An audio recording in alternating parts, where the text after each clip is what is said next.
Uh, First of all, it's with great pleasure that I welcome you all to the second webinar of SAND 5G through the lens of series, focusing on cybersecurity aspects of emerging smart networks.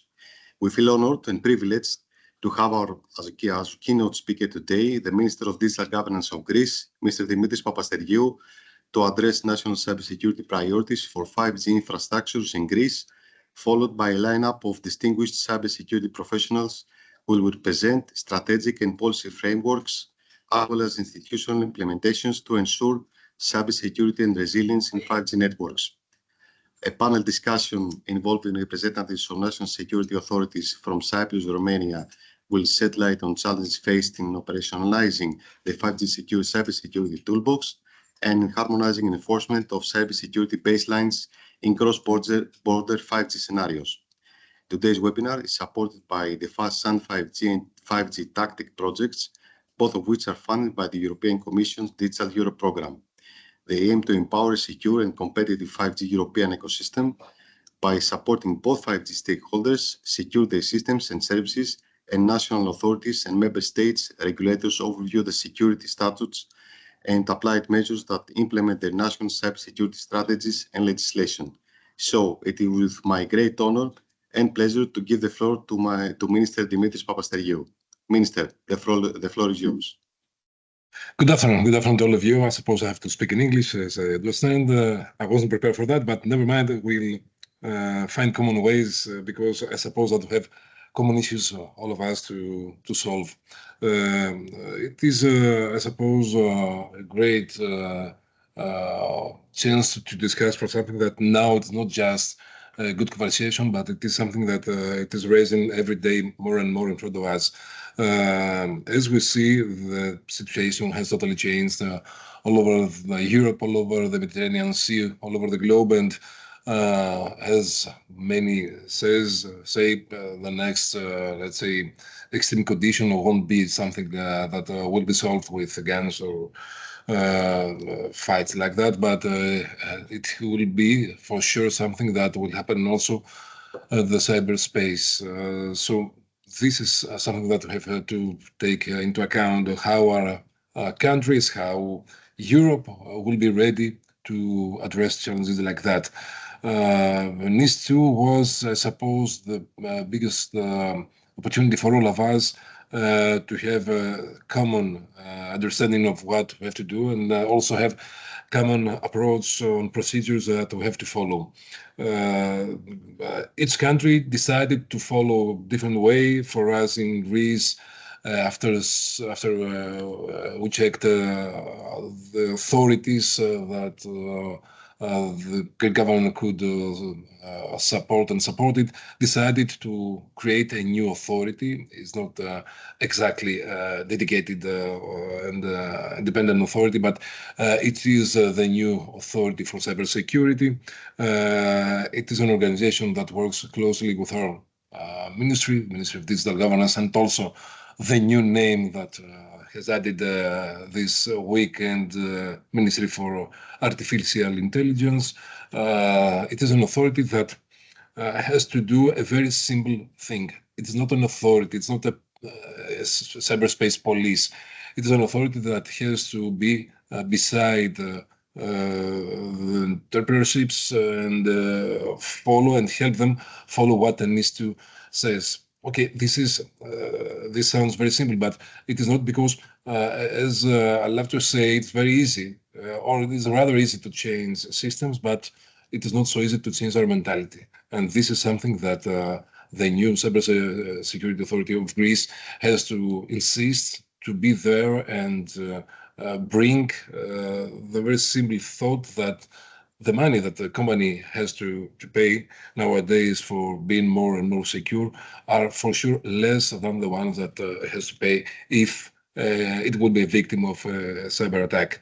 But it's not just a matter of NIS2. Even if NIS2 wasn't a guideline, wasn't something that we had to follow, it is for sure that the situation is totally changed, has totally changed. And we're obliged to secure our country, our company, just like when we leave the ministry, when we leave our office, when we leave our company, we're locking the doors. So this is exactly the same. But as I said, the most difficult after installing all the necessary hardware and software is how to change the mentality of our people and how to upskill and reskill our people to all the new threads. And the new threads become more and more sophisticated and more clever because of artificial intelligence. Sometimes it's very difficult for us, you, Thanasis, Dimitris, I saw many people to this digital space. We use technology every day. We know many things more than a common understanding of AI, but sometimes we also see fantastic jobs, videos, photos, voice reproduction that has been done with AI. This is something that we have to care, to take more measures. Another issue that becomes very critical has to do with critical infrastructures with 5G and 6G networks, with fiber networks, but also with energy networks. And it is not exactly what happened in Spain. In Spain, as we understood, there was a very clear problem of energy stability of network. But if somebody have already seen movies like the one of the 0 Day or something like that, could easily understand, even if it's an extreme reproduction of what could be happen, that it is very important to a more connected world to have our mind to infrastructures like that. So in a period where we see several things happening to our neighborhood, to our yard, we have to be more secure. We have to take more measures. We have to see all the processes and secure them. As far as the networks, it is not just a matter of cybersecurity. As we see, the climate unfortunately is changing. It is trending vastly. It is changing rapidly. What I saw to my region, to the region of Thessaly, we're very lucky because we had to face two terrible physical disasters, Ianos and Daniel, is that even the safe and the secure networks, because of those physical disasters, faced serious problems. The energy network had serious problems, and this also became a problem for the networks, the 5G networks. Without communication, without connection, it was very difficult to face all the problems, mainly the first hour. So next goal and achievement for countries for like us is how to create mission critical networks. The era of dedicated and separated networks, I suppose that has passed. And the next step and the next era has to do with networks over 5 and 6G, with priority mechanism, but also with slicing. So we have to see, for the reasons that we're discussing, but for also the availability of networks, how we can work closer to create stable networks in any occasion. I suppose that those are the main issues that we have to solve, and also to discuss further about digital sovereignty. We are discussing about cloud, and we're searching for cloud solutions in a period of peace and calm period. Everything is working perfectly, but Europe for sure has to see also how can create cloud closer to its needs and closer to its, let's say, control. There are new products for sure that brings local infrastructures with local keys, etc. But there is the need to discuss further and create further services closer to our people, closer to our frontiers, closer to our attitude. This is just food for thought, I would say, Thanasis, because every let's say month, unfortunately, we see and we face the different cases, and that if somebody would tell me, let's say 3 years back, that we will face in 2025 multiple wars and fights, I would say that he will be mad. But this is a new situation. Let's start thinking differently, and for sure, let's start acting differently with your help and with the help of people that are dedicated to security, physical security, and cybersecurity. Thank you very much, Mr. Papasteriou. Of course, your speech was talking to our hearts, to our technical hearts, and I hope that together we can all work together to make more resilient, robust 5G networks. And now I will move on directly to the Vice Governor of National Cybersecurity Authority, Mr. Pavlosoglu, Dr. Pavlosoglu, who is going to take us, I hope, to a deep dive in 5G cybersecurity. Vice Governor, the floor is yours. Thank you, Dr. Stavris, and it's a great privilege to be here today with you and also praise the fact that, you know, my boss's boss, if you like, in abstract government terms, our minister, Mr. Papasteriou, has done such a great segue and introduction. I'd like to focus on really 6 pillars in and around the operational aspects that we see as opportunities, the context that was already provided, and share with you some insights when it comes to how we see cybersecurity being the enabler and 5G being the blueprint, whereby we have used innovative technologies that we're probably going to repeat that context, not as we say cyber blueprint, that means other things in Europe, but the blueprint to absorb innovation in our respective nations and also for Europe as a whole. Pillar number 1, if we look at NIS2 and the aspects of the directive that involve on the focus points, we're talking really about a public-private partnership as a framework.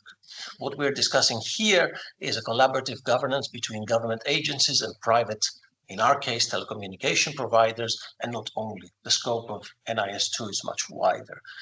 Basically, we're creating a shared responsibility model that is not specific to a cloud, where some of us from a technical background have heard this concept, shared responsibility, but we are looking at the security obligations being clearly defined. Why? Because hackers, right, when I deal with incidents for our nation, and when I see incidents in other parts of Europe as well as the operational vice governor of our NCSA, I see that we basically need to ensure that the private sector is innovating concurrently and in tandem with the specific regulatory frameworks, be it NIS2 or what comes a little bit later through the Cyber Resilience Act and the solidarity mechanisms as well.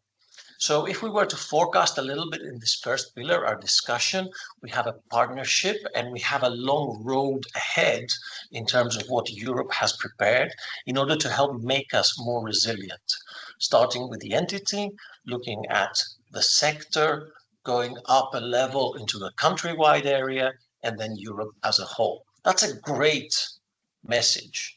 For those of you that were around in NIS1 in 2017, I recall my much more junior years where this was not an opportunity. You couldn't have these discussions. And I'll give you a real practical example. We're releasing a number of supporting documents into law as part of our implementation of NIS2, and our, if you like, roles and responsibilities of what the CISO equivalent looks like are now common for the private and the public sector. These are unheard of things for those of us that have been around long enough in this industry. So that's the first pillar where we are talking about a partnership. It's no longer about the carrot and the stick. We have recognized that there's a lot of malicious actors. They're well informed. They're well, truly cybercrime is about to bypass the 10 trillion mark in terms of where it compares to annual, right? So think of GDPs of great nations. And here we have a roadmap in Europe that starts with NIS2, takes us into resilience, and then takes us into solidarity. For some people, this might be a headache. For others, it's an enabler. And that's the new face of cybersecurity 2020, 2025, 2030 onwards. Big mechanisms there. 5G now, moving on to pillar number 2, is the perfect blueprint. And I think Greece's, as it was already mentioned, geographic position, and not only, also gives us a network scale whereby things that, for those of us that have lived and worked abroad, you can't do at such a level. We are in the southeast part of Europe. We are approximately 12 million. We are truly committed to technology and innovation. We have that spark from Pythagoras, if you like, from ancient times, right? It's still somewhere in the DNA.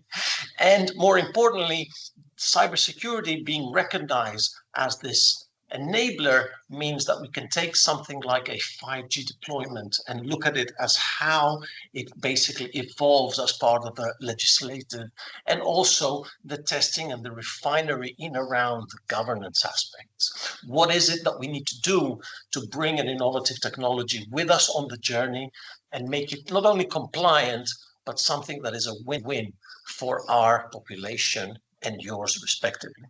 So that's pillar number 2 in the context of where we have 5G as this blueprint, if you like, whereby I think we're going to repeat this recipe also for certain aspects of AI and also certain aspects of other innovative topics. Think of quantum and so on and so forth. We've also done it in the past a little bit for cloud, right? So pillar number 3 is about how we have a cybersecurity now ready state architecture that at the foundation level, we're being proactive, we're securing by design, by looking at all these technologies that are innovative. And I say inverted quotes because in the context of what our discussion is here today, it's not just the technology. We're discussing a future-ready cybersecurity whereby the quick win that we get back by implementing this blueprint, asking the hard questions ahead of time and looking at the design aspects means that we're moving beyond compliance. We have that covered and we see the evolution of it. And now we're talking about what the development of national 5G cybersecurity expertise should be in order to encompass and enable the next generation of research partnerships. Think of this public-private sector pillar that I started my introduction with. So this then opens up new doors and new frontiers, things that some of our counterparts abroad, East or West, are very familiar with. We can now talk about cross-border response integration when it comes to cybersecurity. We can talk about visibility on data sets that beforehand were too hard to search and actually put our hands around from an operational perspective. So this means that we also have an element of a tactical implementation that is now seamless. Why? We've done the heavy lifting ahead of time. We've planned for this. And that's where the blueprint in its operationalization, the final pillar that I wanted to mention here, gives us the tactical implementation that is able to allow that innovative integration of communication between national certs at an EU threat level discussion. It's very hard to run operations at a governmental level currently in Europe if you are a national cybersecurity authority or anything similar. You have a number of dissemination protocols, you have a number of mechanisms, but all these mechanisms rely on a push of information instead of a pull. If I look at the next phase of those CERT capabilities and how the EU threat level is maturing, mentioning the legal frameworks which are being put forward as enablers, please note. We have for the first time the ability to know of incidents occurring and not have the infinite debates about how we share this information, but take for granted that we're being hit. There's a cybersecurity, for example, incident, right, as a straw man use case, and this to automatically trigger certain domestic or even cross-border coordination protocols. Unheard of things in the context of 10 or even 5 years ago. Question would go into a specific SOC, it would be an alert, an event, this would get triggered up, escalated, discussed, and then perhaps shared and disseminated in a certain form. Now, because we've done the homework ahead of time, we're able to look at that in the context of how we've succeeded in 5G, where cybersecurity is the enabler, and take a step back and say, hold on, we can apply this recipe elsewhere. I don't want to take up more time on those 5 pillars. I think the opportunity is grand. There's a lot to learn here. not only at the technical domain. If there's one takeaway here for our audience, it is that the cybersecurity 5G blueprints and discussion protocols and dissemination of information, recipes, if you like, are topics which are going to be replicated as winning combinations and protocols and recipes elsewhere. We have a success story among us. Let's make sure we use it. Thank you very much, Vice Governor Dr. Pavlos, for a very insightful keynote speech gave it to us. So now let's move to Professor Dimitris Varoutas from National Regulatory Authority of Greece. Professor, the floor is yours. Okay, thank you. Thank you so much for the invitation and the privilege to be among our audience and other distinguished experts on this. So I would like to share my, I have prepared a small presentation. I would like to start with this and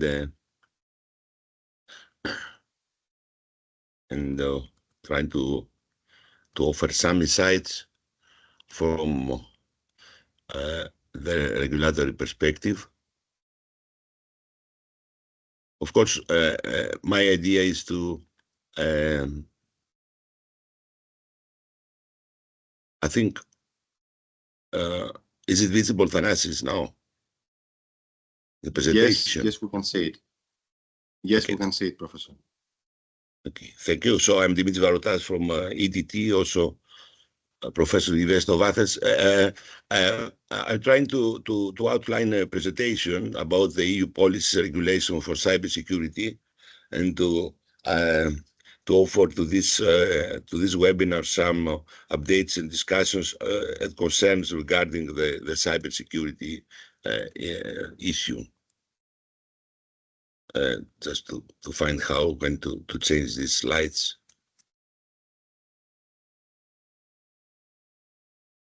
Okay, so needless to say that there is an increase in. It's better to use this or.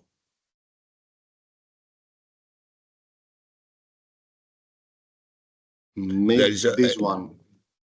Okay, this one is much okay. better. Okay, yes. Okay, there is an increase, there is a dependency about the digital infrastructure in general, and so there is more and more important for every kind of our everyday's life, about the energy networks, the health networks, the financial networks, the transport, and also all of this depends also about the digital infrastructures, which are the middle, is the heart of everyday communication. So as a regulator, I would try to say a few things regarding recent advances and how this discussion has been evolved so far regarding the critical infrastructures. Or our minister, Mr. Papasteriou, has already mentioned the necessity to secure critical infrastructures, also to have a mission critical infrastructure in the future. Needless to say that there is several everyday needs about healthcare, financial, energy, transport, etc. So, and so there is more and more discussion about the cloud integration, what happens with the cloud integrations, and how we can proceed with this. And what is actually what happens with the Open RAN and 5G Tactive, and also SAND 5G project is also working towards this direction.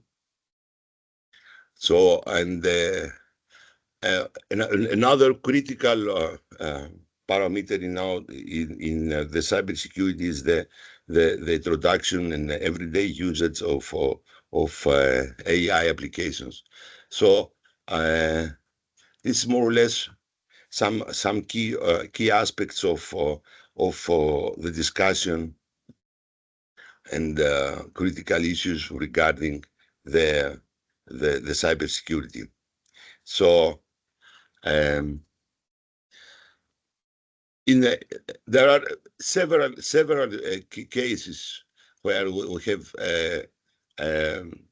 ransomware attacks or in several countries, or for instance in Ireland or the United States. So there are several incidents where have influenced the network security. So this came as an output from other organizations as well, from, for instance, OECD or the European Union, trying to propose several issues regarding the development of the cybersecurity network. One critical issue on this is, sorry, I have a problem with this. Just a moment, please.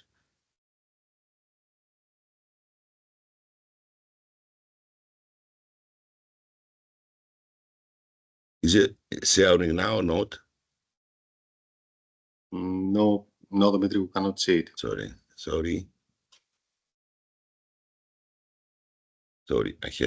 I'm using a Wi-Fi, so it's not very. The connection here in Edinburgh is not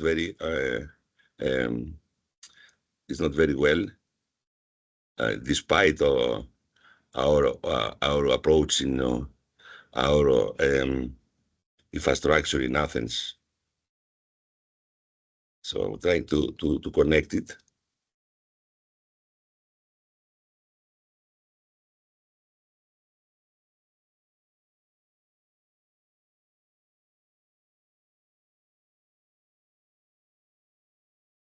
Apologies for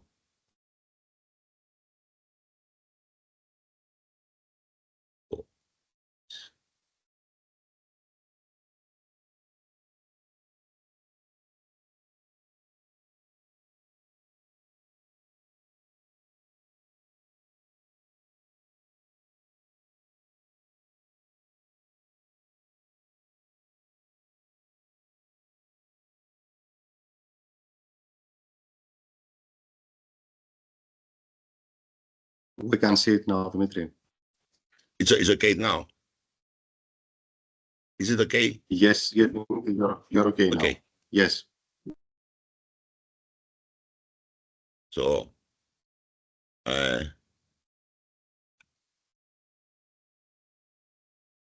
so there is a series of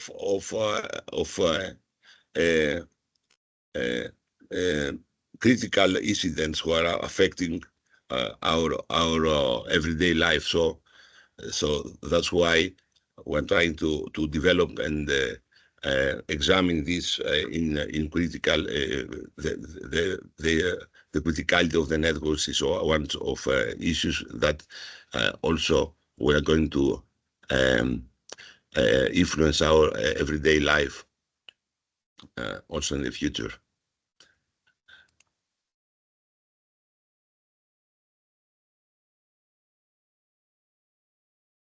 Sorry for this.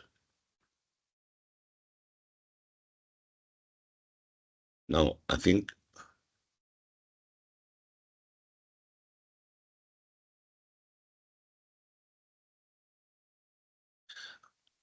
okay.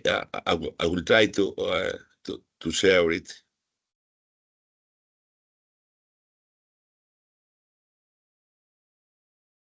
If it's a problem, I'm happy to share, Dimitri.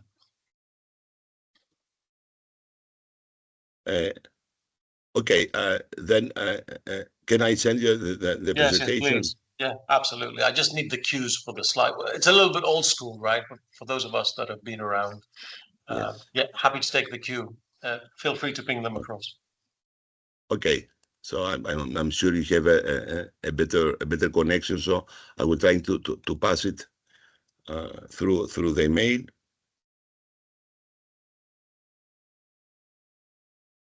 or through the chat.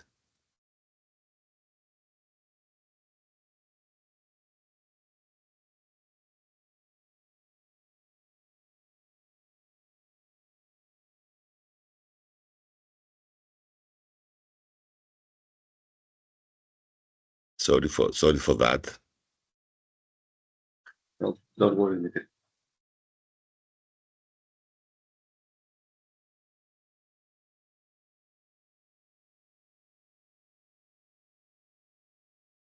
Apologies, I don't have time to test the presentation before.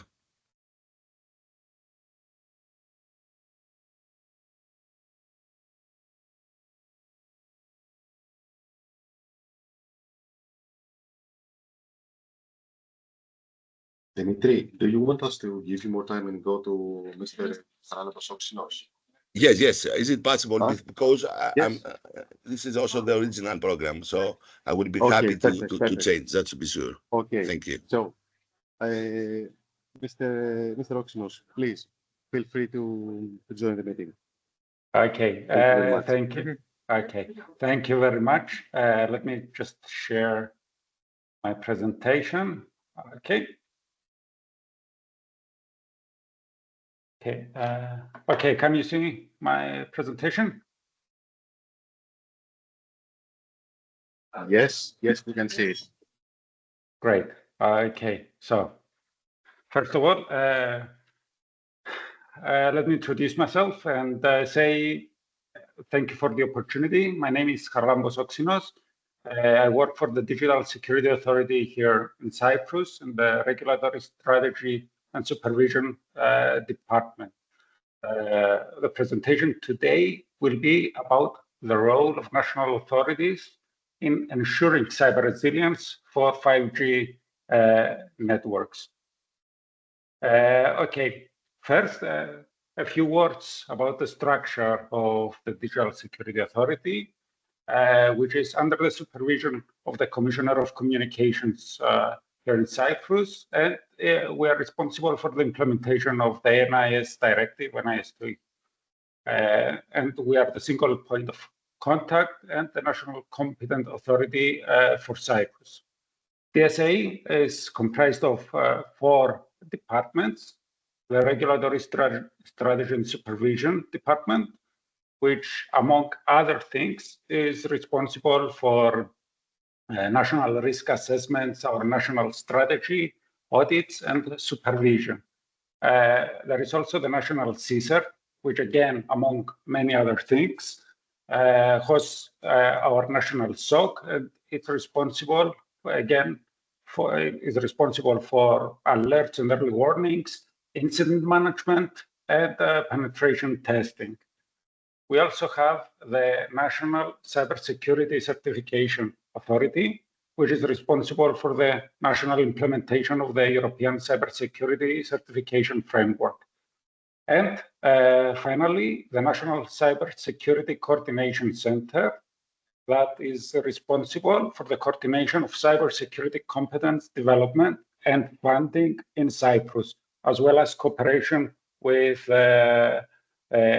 ECCC and the network of NCCs, the national competence centers across the European Union. Now, before moving on, I think the first question we need to answer is, why does 5G matter? Well, 5G is the digital backbone for a plethora of services in different sectors. For instance, like transport. We're moving towards a future of connected, autonomous vehicles, intelligent traffic systems. All of these require ultra low latency and high reliability that only 5G can provide. If you think about health, think of remote surgeries, real-time patient monitoring. Again, only 5G can provide a suitable, let's say, and secure network for these services. Finance, smart cities.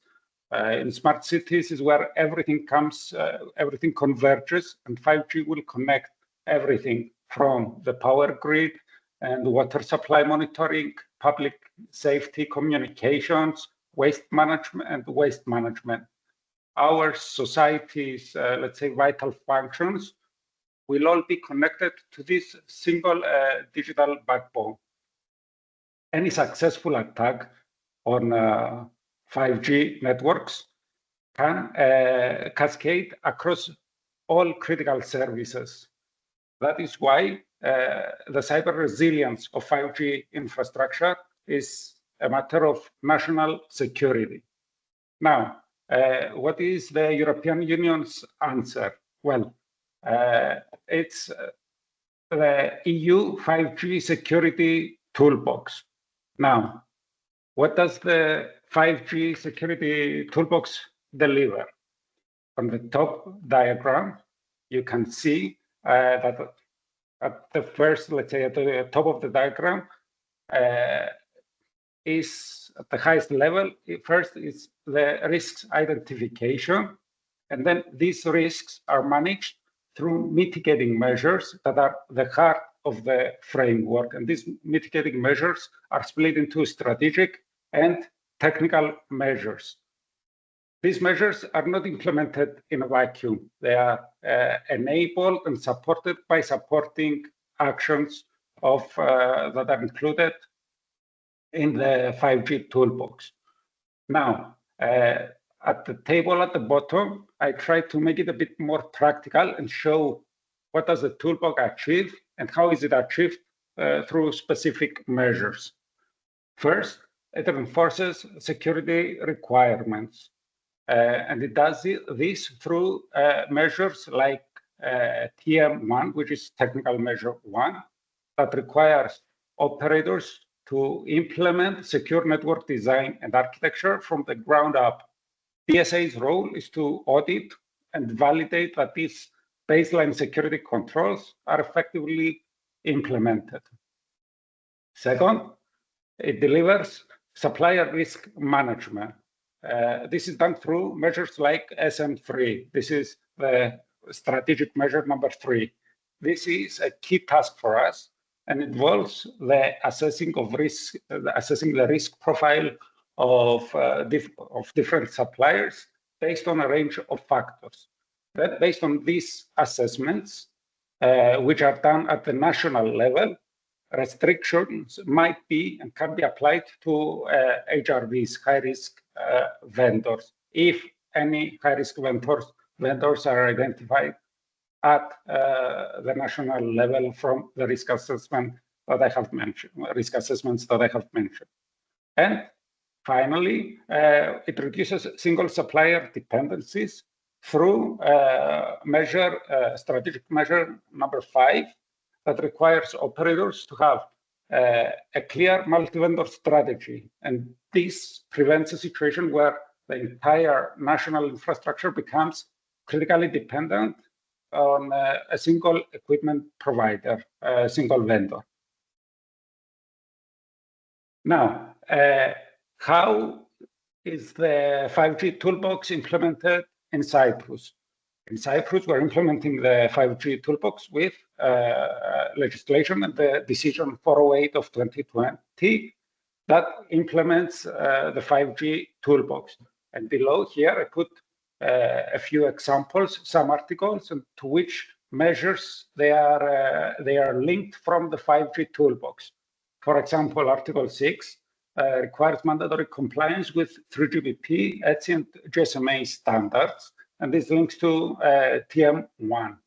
Then Articles 11 to 15 address supplier risk assessments and restrictions, which links to strategic measure number 3.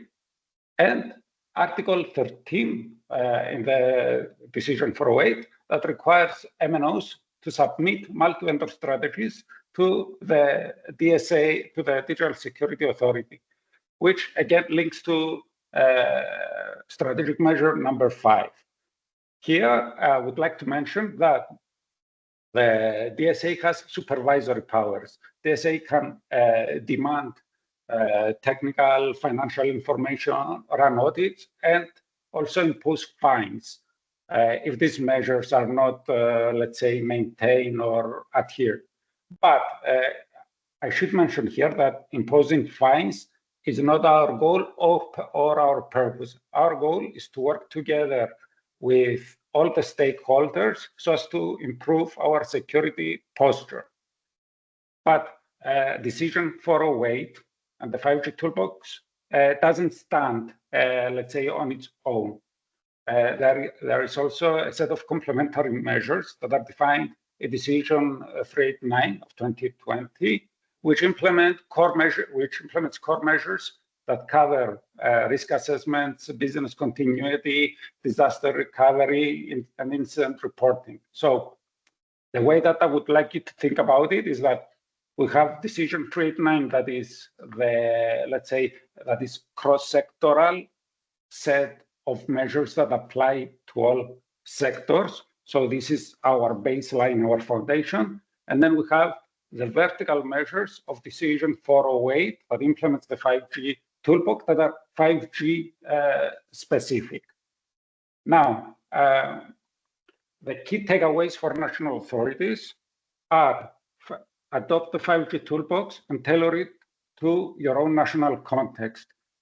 Centralized supervision, audit, and create feedback loops to prioritize remediation, maintain the horizontal baseline measures so that 5G measures sit on solid foundations, and engage with the industry. The way I like to think about it is like a puzzle of 4 pieces, to solve the puzzle of the security of 5G infrastructure. We need 4 pieces to come together: supervisory authorities and the relevant legislation, European Union and the NISA, and the industry. Concluding, I would like to note that the EU 5G toolbox provides the blueprint. In Cyprus, decisions 408 and 389 show how a national authority can translate this into concrete, binding, and measurable obligations by combining specific 5G safeguards, horizontal cyber hygiene, and an audit regime. National authorities can ensure that 5G becomes a resilient backbone for our future and our digital economy. So that is for me for now, and thank you for your attention.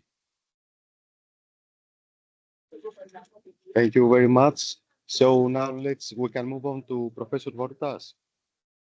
Professor, you are ready?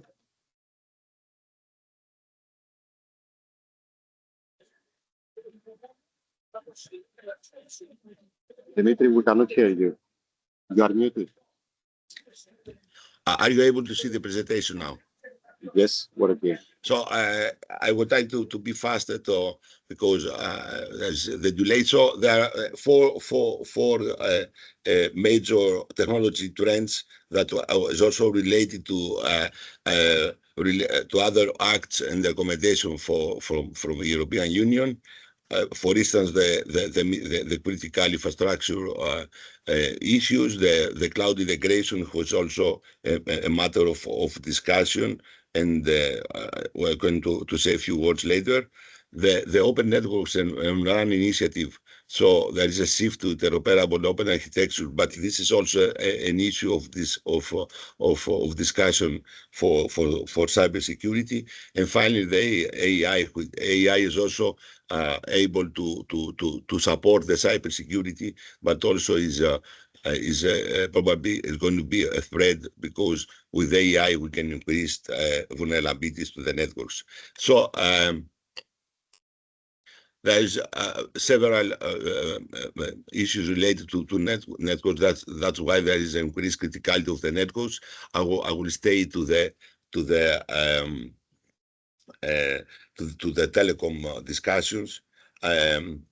there is a attention towards the use of visualization and cloud integration in the networks. So this also is a favor of flexibility, efficiency, scalability, but also there are related risks about the mitigation or risk because there is increased complexity and security issues in the virtual environment. So so it's a matter of regulation, how we can emphasize and secure enhance secure mechanisms in this environment. Needless to say about the open networks and the Open RAN initiative, which also, as I mentioned before, there is a shift from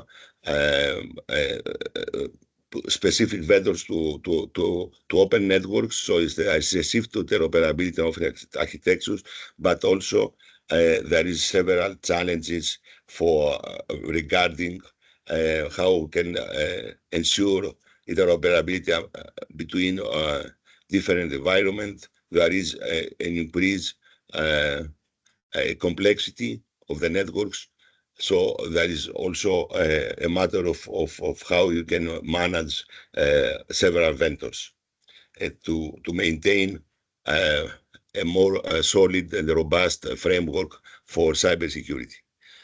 As I mentioned about the AI is a weapon for the Cybersecurity Authority in terms of use as a they improve the threat detection or would have some kind of automated response. But on the other hand, is also a weapon for those who can exploit potential interoperabilities with data poisoning or adversarial attacks. So this is why it's important to have a very transparent AI governance framework. So what happens with the policy security policies? We should have a strategic approach towards the security policies about the cybersecurity policies, a comprehensive framework, and promote standard processes. Also to be transparency regarding the supply chain and a comprehensive risk management. And finally, we should encourage the secure by design principle and traceable supply chain processes across Europe and beyond Europe. There is a series of regulation. This is a short list. I would like to skip this because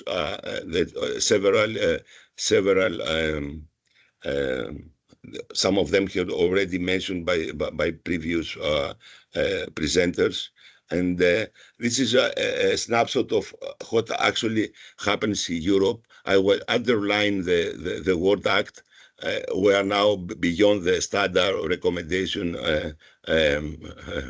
regime. Now we're in a clear regime where there are several acts which should be implemented by the EU country. So there is several issues, and this is only a list because there are some other acts that have some kind of relation with the cybersecurity. For instance, the AI Act, the Digital Service Act. Besides all this, Cyber Resilience and DORA and Cybersecurity Act, which under implementation. So I will skip this 5G security toolbox. It's already mentioned by Mr. Oxinos. And now I would try to go to the recommendation. The recommendation, okay, it's always issue about the recommendation, but there is a need for a secure network management because there are how we can encourage operators to adopt secure management practices and regarding such as network segmentation, comprehensive encryption, and secure administration protocols with regularly updated and patch software and hardware in order to avoid vulnerabilities in the network. they should invest also and in intrusion detection systems, real-time monitoring systems, and finally to also they need to invest about infrastructure redundancy and resilience.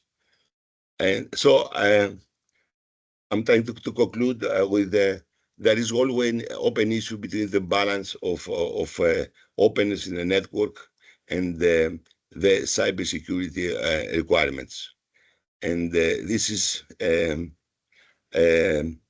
is always an issue to discuss.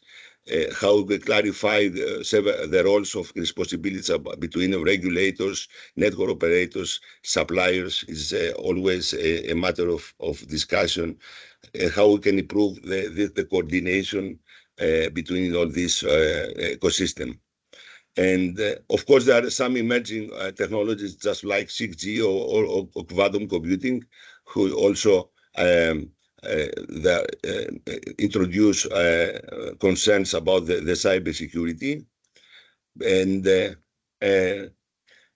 there is another issue of discussion and concern is about the regulatory fragmentation. There are several regulatory fragmentation between the several acts of European Union, also in the national level. This is also a matter of discussion and concern. Another issue is the sovereignty versus technical independence. Industry groups always discuss about the let's say politicalization of ENISA and other authorities. And what about the legislative pipeline? There are a lot of legislation that should be implemented by the operators. So this is always an issue of discussion. I will try to go to the conclusion. We should continue working towards cybersecurity issues and how we can improve the legislative network and the legislative network of acts, because there is several legislative measures, and how and resilience and the cybersecurity should be remain a central strategic priority, and also in our countries. Recent policy advancements is a step towards this a step forward. However, in order to achieve a secure and resilient, future-proof digital networks, we need to continue work together, the whole telecom system ecosystem, and to balance between the security, the innovation, the collaboration, which is very critical for everyone.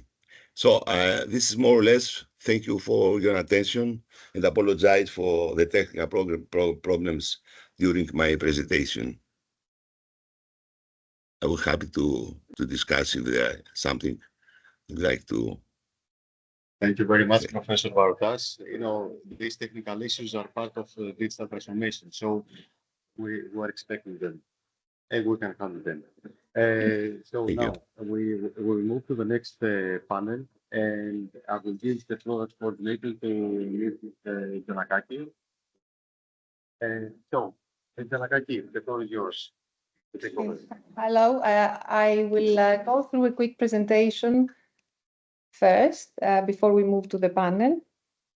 Okay, I hope you can see my slides. Yes, Anna. Okay, great, thank you.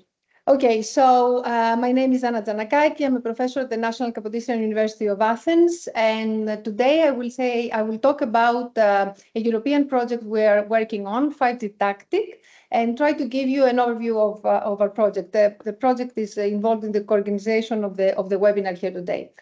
So it is really my great pleasure to be here in this webinar, presenting our project among so many distinguished speakers and, of course, a wonderful audience. 5G Tactic stands for 5G Trusted and Secure Network Services. And if I try to give you a high-level overview of 5G Tactic, its main goal is to develop a 5G cybersecurity toolbox, which is piloting 5G solutions that, of course, consider security aspects. We also focus on training activities for European regulator and cybersecurity authorities. The duration of the project is 3 years. We are halfway through the project now, so we're just completed the 18th month. And the project budget is approximately 2.6 million. The consortium involves 15 partners across 7 European countries and is quite a diverse consortium because it includes regulators, security agencies, operators, technology, high technology SMEs, and academia. Here you can get a better idea of what the consortium looks like. We have representation from Greece. I mentioned already National Kapodisian University of Athens in the project. We participate through a research institute, ESA, affiliated with the university, and we are coordinating the project. We also have ED, the Greek regulator, involved in the project. You already heard the presentation from Professor Varoutas, and OTE, the national operator, mobile network operator. We also have the involvement of partners from Cyprus. You heard Mr. Oxinos earlier on coming from the Cypriot regulator and security agency. We have the participation of Romania with the Security Agency of Romania that will be represented in the panel that we planned later on for this webinar, and the mobile network operator Orange in Romania. We have participation of representatives from Poland, both the regulator and the Security Agency of Poland, and a research center, PSNC. And then we have participation of Belgium and France with a number of high-tech SMEs. Focusing on 5G technologies, and then we have Sweden with the participation of the University of Chalmers, and Spain with the participation of the University of Cambria. If I try to summarize the key objective of 5G tactic, I think I can say that it supports an open and it aims to support an open and competitive 5G European ecosystem, bringing together this diverse group of partners. So bringing together national regulation and cybersecurity authorities from 4 member states, as I already said, technology innovating SMEs with focus on open 5G solutions, infrastructure providers and mobile network operators, and academic partners, including research institutes and universities from across Europe. The project is aiming to develop a secure, open, disaggregated, and interoperable 5G solution in which we adopt artificial intelligence as a tool, referring to the previous discussion that Professor Varoutas gave to us regarding AI. So we're handling here AI as a tool to support evaluation of multi-vendor open 5G solution, considering security aspects. So we use artificial intelligence to support our testing activities.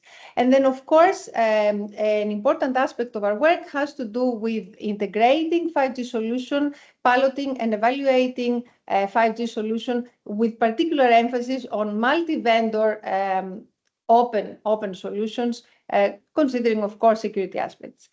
A final important target of our project is to support training activities that will address both technical and security audience, as well as non-technical audience, such as, for example, European regulator and cybersecurity authorities.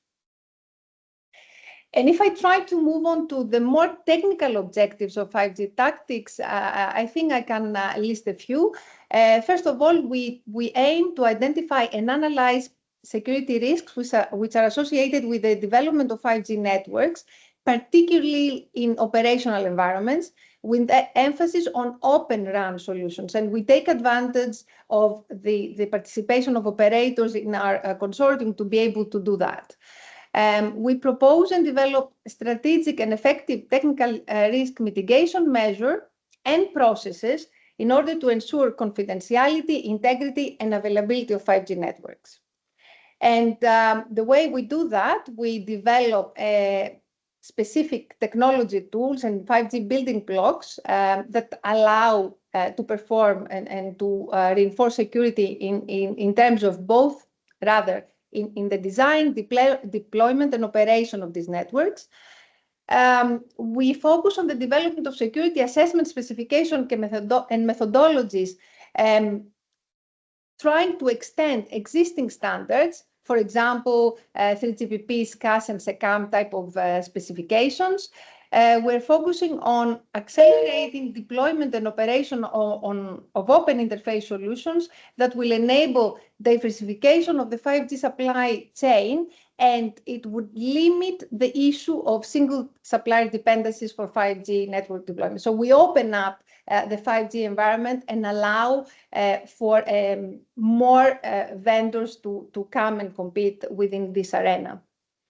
And finally, we aim to develop guidelines and best practices for testing on 5G network cybersecurity. Okay, a few words on the 5G tactic security architecture principles. The 5G tactic architectures combines 5G architectural approaches which are proposed by standard bodies like, for example, 3GPP and Open RAN. We adopt software-defined networking approach and the network function virtualization principles. We exploit the concept of disaggregation both in the 5G RAN and the core elements. We adapt existing interfaces and protocols to address this increased interoperability that the project is targeting. And of course, we adopt secure interfaces against threats, particularly in this multi-vendor open environment. 5G tactic focuses on the development of the 5G cybersecurity toolbox, building a cross-layer, cross-domain cyber threat intelligence sharing platform. And I will say a little bit more about this as we go along. And of course, covering the scopes of both CRA and NS2 that were heard during previous presentations. Now, the technical approach we're taking in 5G tactic is to develop a security architecture that builds on the zero trust architecture, which is appropriately expanded to address the 5G ecosystem 5G tactic is focusing on. A few words about zero trust and the zero trust network approach. The idea here is we assume a breach is inevitable, and it possibly has already occurred. So what we have to do is constantly limit access to the part of the infrastructure that is absolutely needed. We always keep looking for anomalous, malicious activities everywhere, and the idea is to offer end-to-end protection, taking advantage of the concept of local cybersecurity loops. So we divide our infrastructure into smaller parts across which we run these local cybersecurity tools. And with the 5G infrastructure in mind, for example, sorry, my slide jumped, okay. What happens is we can specifically look at the user equipment, and there we define our local cybersecurity loop, and the local cybersecurity loop involves actions like prepare, prevent, respond, and recover from a security perspective. Then we have a radio access network, when again we apply the same cybersecurity loop, prepare, prevent, respond, recover. Our user plane function with the same local cybersecurity loop, prepare, prevent, respond, and recover, and our edge compute elements, and then the 5G core, where again we apply the same local cybersecurity loop. And effectively, through this loop, we are able to support secure services to different users, having their own different characteristics in the form of slices, in which, again, we give the capability to prepare, prevent, respond, and recover. Okay, now, this is the generic approach we're taking in 5G tactic, and on top of this, we developed and adopt a CTI platform. What this can do for us is it exposes vulnerabilities, and we can create vulnerabilities repositories that list vulnerabilities for the different parts of our infrastructure. And then we have the capability to trigger actions through security orchestration platforms and so on when a vulnerability is identified, occurs and is identified.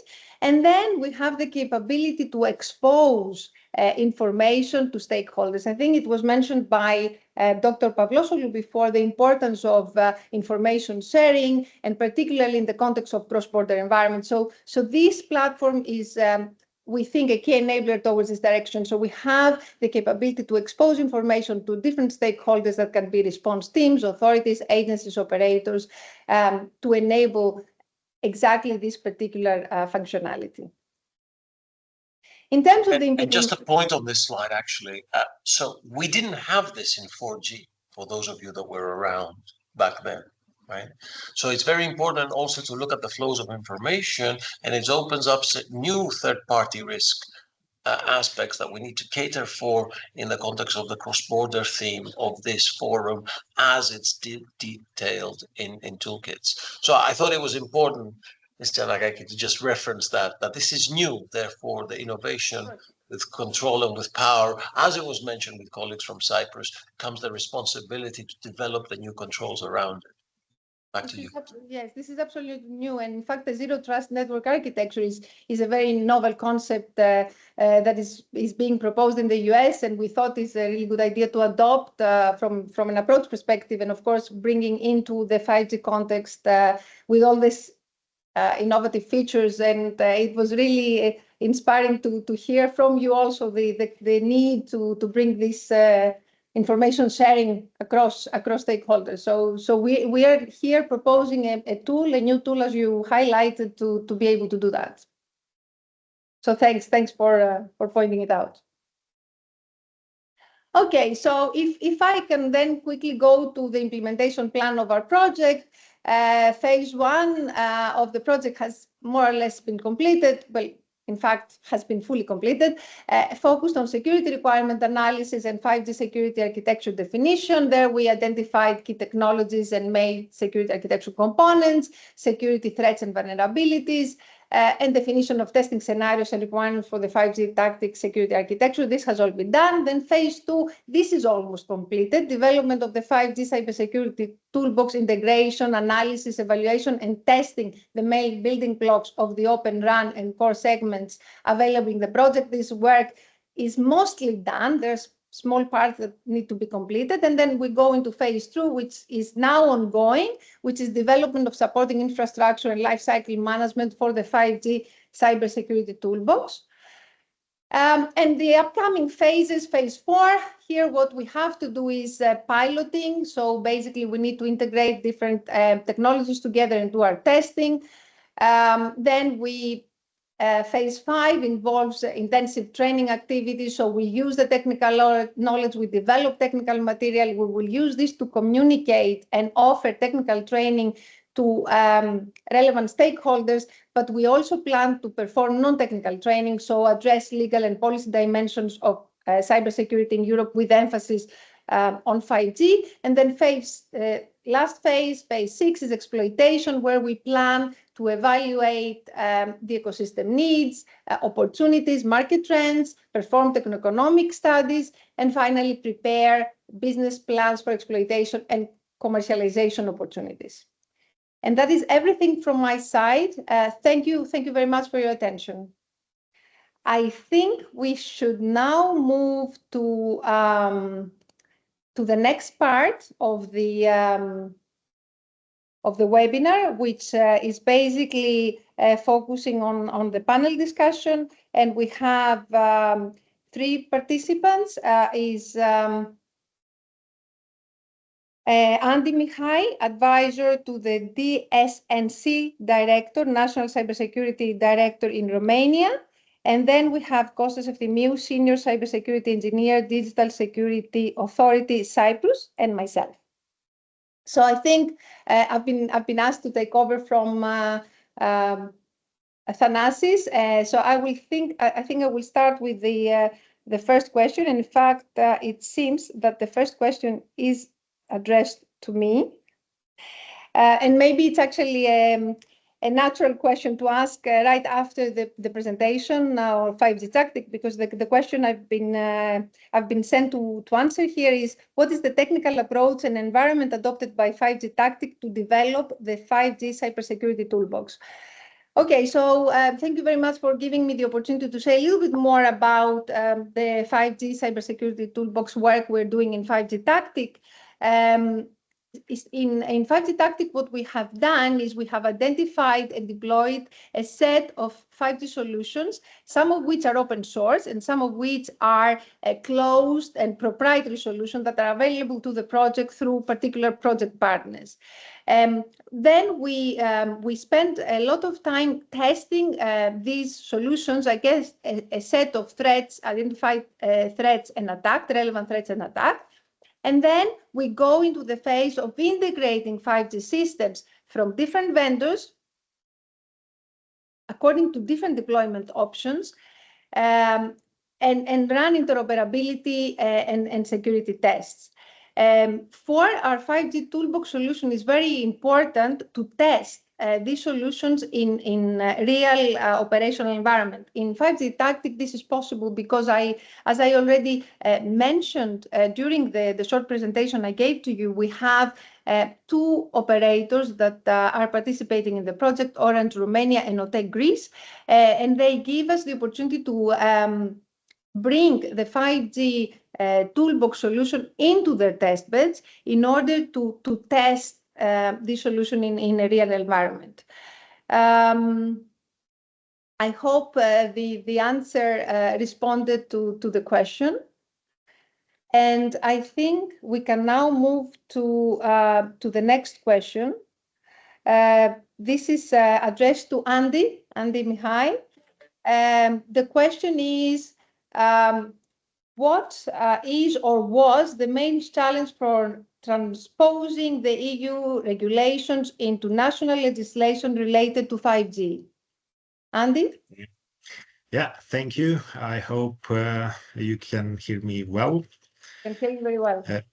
Okay, thank you. So yeah, there were, at least from our perspective, for Romania, there were several challenges in terms of transposing the regulation into our national laws. But the main one, I would say, was the lack of technical knowledge inside the government agencies, or let's say lacking technical expertise around 5G technology, and relying a lot on the partners, the providers, and not being able leveraging everything.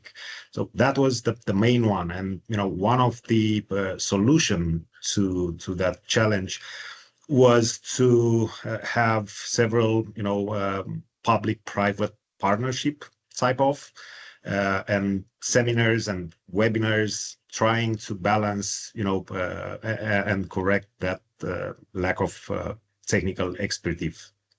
So that was probably the main one. I would say we are better than 3-4 years ago, but I think this is still a challenge at the Europe level and not only European level. Then we've faced, challenges around the cybersecurity and what would be the proper mechanisms, right? And matrices and toolbox, and how to define the best practices in terms of securing the 5G networks. And then is the, ongoing supply chain risk in terms of the 5G vendors and resellers and providers. And I would say another challenge was about a fragmented approach from the countries part of the European Union. But this is slowly going on the right direction. And I think this webinar, for example, it shows exactly the collaboration and how important it is to streamline and normalize the regulation when it comes to 5G. And I hope this answers the question. Indeed, thank you very much. Maybe Sure. we can move to Kostas, Mr. Efthymiou. There is a question for you. From your perspective as a cybersecurity engineer at the DSA, what are the key technical challenges you've encountered when operationalizing the 5G cybersecurity toolbox in collaboration with national telecom providers? Hi, Anna. Thanks for the question, and thank you for the opportunity to be here on this panel today. I think it's very clear with the level of interest how important these topics are and how everybody is taking these issues seriously. I'm experiencing a little bit of connectivity issues, so if you stop being able to hear me, let me know and I'll try and switch to a different connection. But we can hear you very well. Okay, excellent. So regarding your question, I'd like to echo first what our colleague Andy Mihai just said. When the toolbox was implemented into national law, for us as well, we had this challenge because there was still a lack of deep technical knowledge on 5G networks and on, especially when it comes to security. Our operators at the time were deploying, they were kind of mid-deployment, let's say, of their 5G offerings. And when we were discussing with them, it seemed that, at least in their eyes at the time, they considered a 5G to just be a faster 4G. This was in the context of the initial offerings.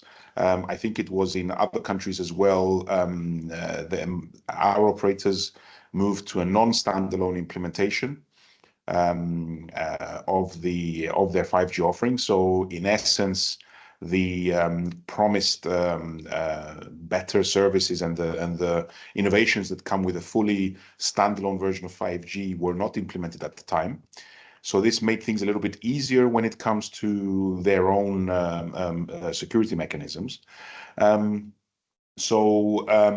Haralambos mentioned in his presentation earlier, the way we implemented it is that we treated the legislation we published as a vertical plugin, an extension of already existing legislation at the horizontal level when it comes to the application of security measures for all types of critical infrastructures.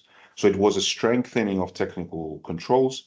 There was the additional 5G related items in there, an emphasis on the security standards in the 5G and 3GPP standards and so on. So we did not experience a very difficult, let's say, transition technically, given that, as I mentioned before, it was a non-standalone deployment.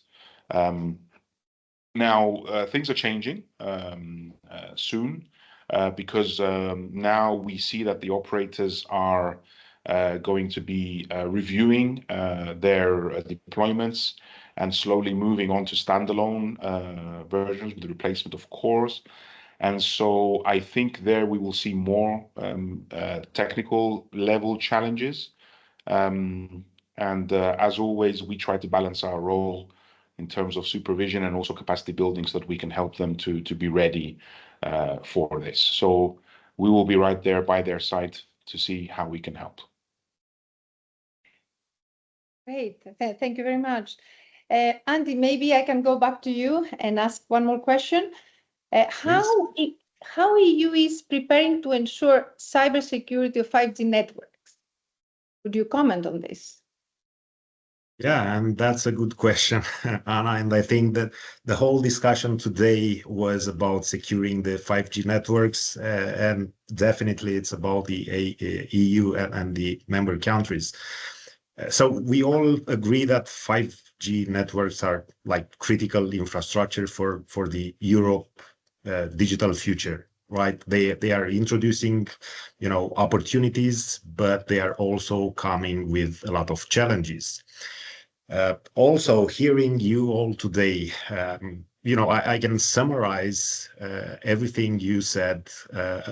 It was like proactiveness, resilience, and unity. So that's how I see the European Union is helping the member countries and coming up with the proper regulations in order to help securing the 5G networks, right? We have the NIS2 directive, we have the 5G security toolbox, we have ENISA 5G metrics and best practices in terms of securing the 5G network. So I think the legislation is there. It's a matter of transposing that into local regulation.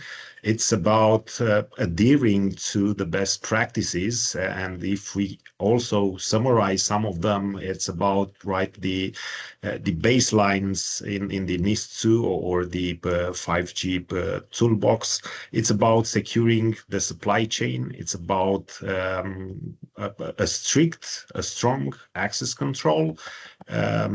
Be prepared to respond to incidents, and in the end, it's about EU-wide collaboration, right? That is what actually happens with the 5G Tactics project as well.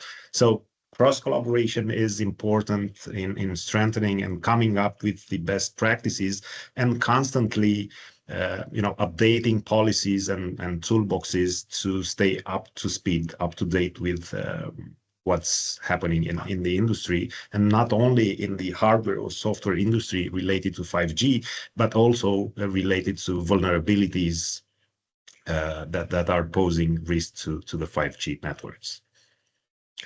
I hope that answers your question. No, very well. Actually, it's very important for us to understand the general philosophy and policy and try to convert policies into technical specifications, because at the end of the day, we're trying to develop the solution that will facilitate the execution of the policy. So that's really, really inspiring. Thank you.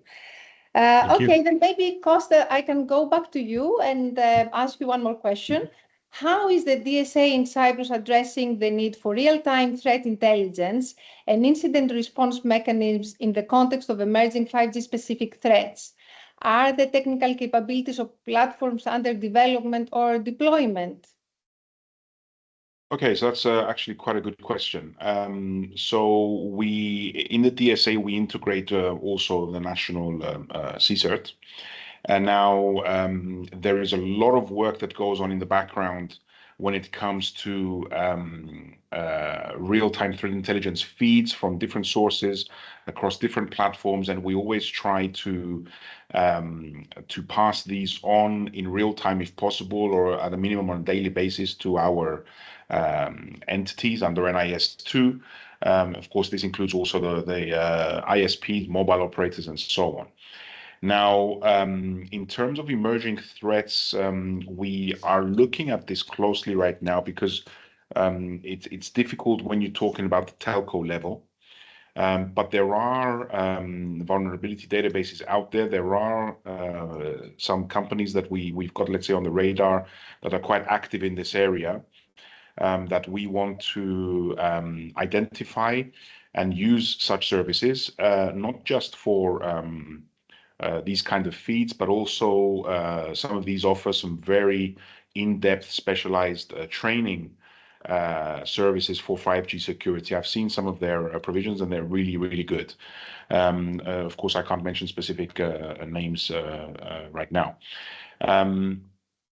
But this is something we have in mind. Now, we're building various platforms, not 5G specific right now, but these are always something that we look at, and how we can offer better service to our constituents. As I said earlier in the previous question, we always try to balance our supervisory role with capacity building. We tend to want to help more, but if we need to use supervisory tools that we have, then of course we can do that too.